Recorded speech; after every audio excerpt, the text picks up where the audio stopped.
যে ইয়াত ভূত হয়নে নাই। এই ঘৰটো চাইছে আপোনালোকে, এই ঘৰটোত প্ৰায় 3জন মানুহ এইটো ৰুমত আহি থাকিছিল। এইটো ৰুমত আহি পেলাই প্ৰায় 3জন মানুহ আহি থাকিছিল। তাৰ এসপ্তাহ পিছতে বোলে আমি শুনা পালোঁ ইয়াৰ ফাঁচি লাগি মৰিছে। এইটো আল্লাহ, এইটো কি বা হ'ল এইটো ক'ব নোৱাৰোঁ, বাট আপোনালোকক মানুহে কয় যে এইটো ভূতীয়া ঘৰ হয়, কিবা কিবি হয়। দেখাতো তেনেকাই লাগি আছে, বাট এতিয়া আমি কি ক'ম। চ' আপোনাক চ' হে গাইজ, ত' আমি এতিয়া ভিতৰত সোমাই কিনে দেখিম যে এইটো কি মানে আছে নে নাই, এইটো আমি এতিয়া চাম। চ' অলৰাইট গাইজ, খুব ভয় লাগি আছে গাইজ, মানে বহুত ভয়ো কৰোঁ কোনোক। আমি আপোনালোকৰ কাৰণে এইটো ৰিক্সি আমি কৰি আছোঁ।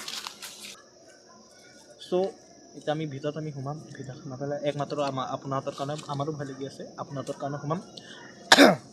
আৰু তলত ছাবস্ক্ৰাইব দিয়া এইখিনি কাটি দিম ষ্টাৰ্ট। চ' এতিয়া আমি যাম ভিতৰত যোৱাৰ পিছত আমি চাম যে এইটো হেৰি বেয়া বস্তু আছেনে নাই ভিতৰত, আৰু যদি থাকেও আমি এইটো নাজানো, কোনো আমাৰ ভয় লাগি আছে।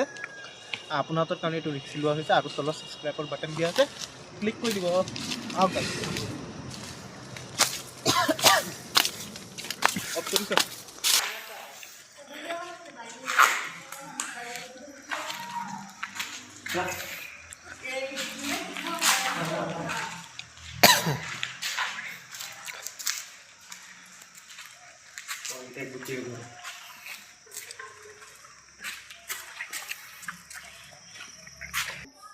চ' সেই গাইজ, ত' এতিয়া আপোনালোকে চাইছে যে ভিতৰটো জেগাটো কেনেকুৱা, আৰু আমিও চাইছোঁ। মোৰ এতিয়া নাজানো, তো মোৰ গাটো ফাটি গৈ আছে গাইজ। চাওকচোন,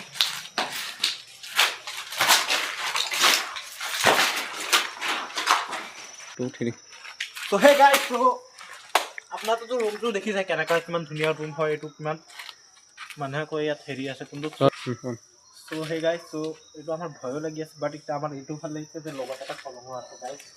কলমটো এনেকুৱাও আমি শুনা পাইছোঁ যে মানুহকেইটা যেতিয়া ফাঁচি লাগি মৰিছে সিহঁতক ইয়াত পানীত পেলাই দিয়া হৈছিল গাইজ।